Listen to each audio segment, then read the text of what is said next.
दोस्तों नमस्कार, सलाम। कैसे आप सभी लोग। और मैं मोमिन मलिक एडवोकेट, गुलाम हैदर का वकील, भारतीय वकील, इस केस की हकीकत को जानने के लिए, इस केस की तह तक पहुंचने के लिए नेपाल काठमांडू मौजूद हूं। और मैं उस होटल में मौजूद हूं जिस होटल में सीमा हैदर जो है वो 10/3/2023 को जो दुबई शारजा के रास्ते होती हुई नेपाल में आई थी और लगभग 7-8 दिन इस होटल में रही थी। और सचिन उससे पहले यहां पर आ गया था और यहां पर कमरा नंबर 204 में वो लोग रुके थे। और आज मैं उसी होटल में मौजूद हूं। उस होटल को मैंने देखा है, समझा है और वहां के मालिक साहब से जो भक्त बहादुर खटका जी हैं वो मेरे साथ मौजूद हैं। नमस्कार भाई साहब। नमस्कार। कैसे हैं आप? सब ठीक है सर। अच्छा बहादुर साहब, मैं मोमिन मलिक एडवोकेट हूं, भारत से आया हूं, इंडिया से। और जो ये सीमा हैदर है, इसके जो पति हैं पाकिस्तान में, गुलाम हैदर, मैं उनका वकील हूं। उनके 4 बच्चे लेकर के ये दोबारा आई है 13/5 को। दोबारा ये फिर आई है 2 महीने के बाद 13/5 को ये दोबारा नेपाल के रास्ते आई है। तो दोबारा तो आपके होटल में ये आई नहीं, एक बार ही आई थी। तो ये बच्चे लेके गुलाम हैदर के इलीगल तरीके से भारत में चली गई है। सचिन और ये इलीगल तरीके से, सचिन आगे इसको वो है, तो ये उन बच्चों को लेकर चली गई है।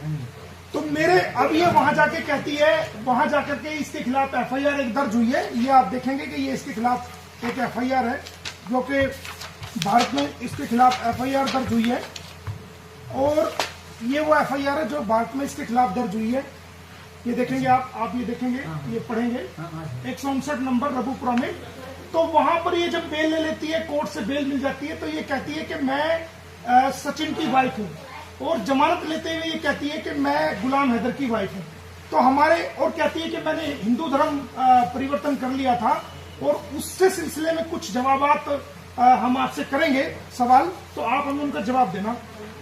हमें ये बताइए सर कि ये आपके होटल में कितने दिन रुकी थी? तो 7-8 दिन हुए। अच्छा, 7-8 दिन से 7-8 दिन आपके होटल में ये रुकी थी। तो इस दौरान जब ये 7-8 दिन ये आपके होटल में रुकी, तो इस दौरान क्या कोई बाहर से पंडित जी या कोई पंडित जी इनसे मिलने के लिए आपके होटल में आया था? नहीं सर, कोई नहीं आया। किसी प्रकार का कोई पंडित जी जो शादी कराता है, जो नेपाल में शादी होती है हिंदू रीति रिवाज के अनुसार, वो जो है कोई भी जो है पंडित जी इसके कमरे में नहीं गया। नहीं। और किसी प्रकार के, दोस्तों आप सुनेंगे, जो हमारे भक्त बहादुर जी हैं, विनायक होटल के मालिक हैं, वो इस बात को कह रहे हैं कि सीमा जब यहाँ 7-8 दिन सचिन और सीमा यहाँ रुके थे तो कोई पंडित जी इनके होटल में नहीं आया और ना ही इनके कमरे में गया। आप ये बताइए, हिंदू रीति रिवाज के अनुसार, जो हिंदी रीति रिवाज, आप भी हिंदू हैं? हाँ, ये भी हिंदू हैं। तो हिंदू रीति रिवाज के अनुसार क्या बिना पंडित जी के कोई शादी हो सकती है? नहीं सर, पंडित जी होते हैं, हमारे हवन होती है, फेरे लेने पड़ती है, इस तरह से। हाँ, इनका कहना यह है कि बाकायदा पंडित जी के बगैर कोई शादी नहीं होती, हवन होता है और फेरे होते हैं, तब जाके हिंदू रीति रिवाज के अनुसार शादी होती है। तो दोस्तों, तो कोई वहां पर उस कमरे में, जो वो कमरा है, उस कमरे में कोई ऐसी जगह है जहां पर ऐसे घूम करके फेरे लिए जा सके? नहीं सर, नहीं। कोई नहीं है।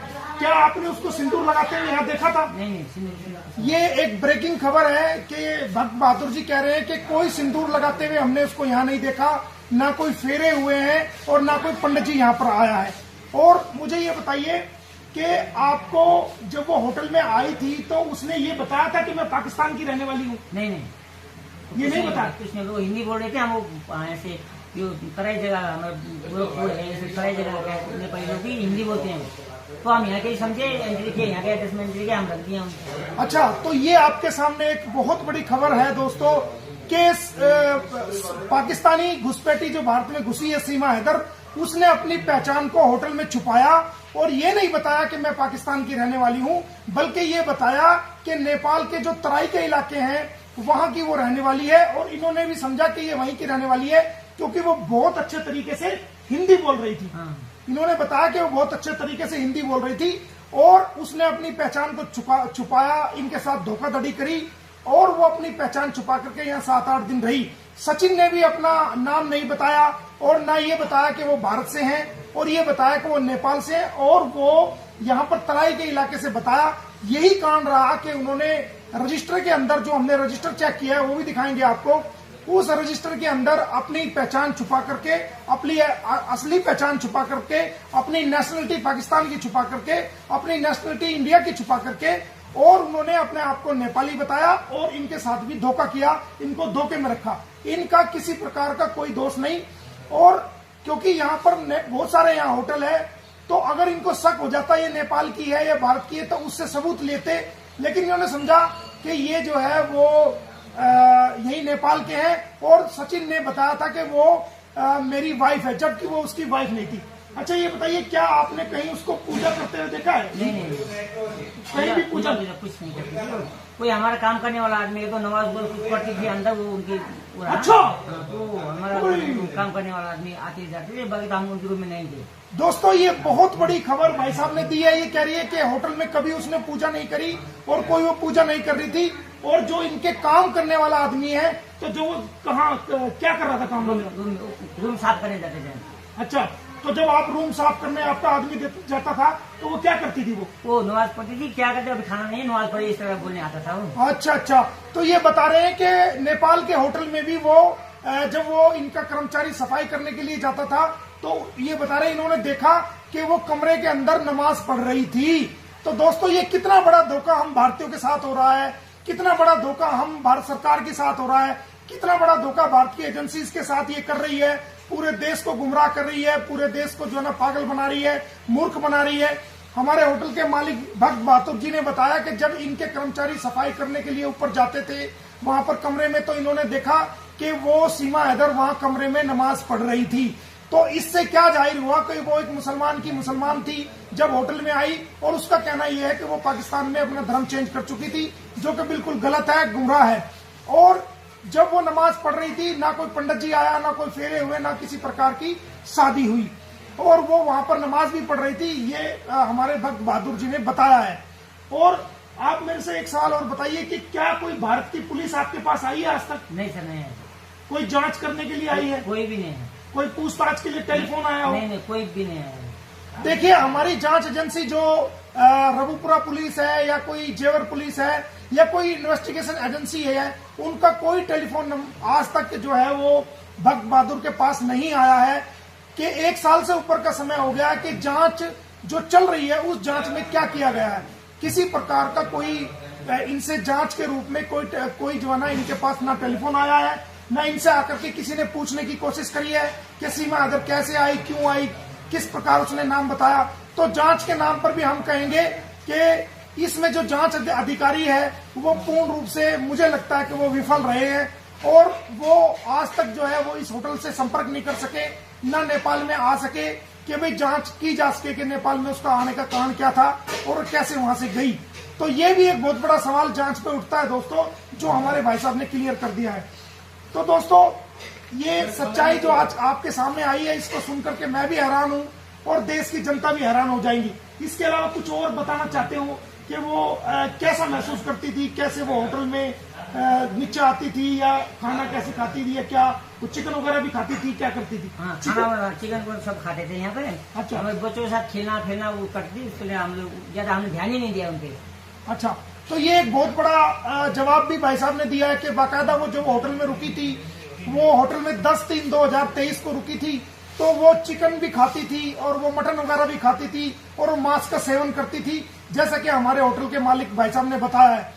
तो उसका झूठ का ढकोसला सब जो है ना सामने आ गया कि वो कहती है मैं सनातनी बन गई हूँ, मैं चिकन नहीं खाती हूँ, मैं ये नहीं खाती हूँ।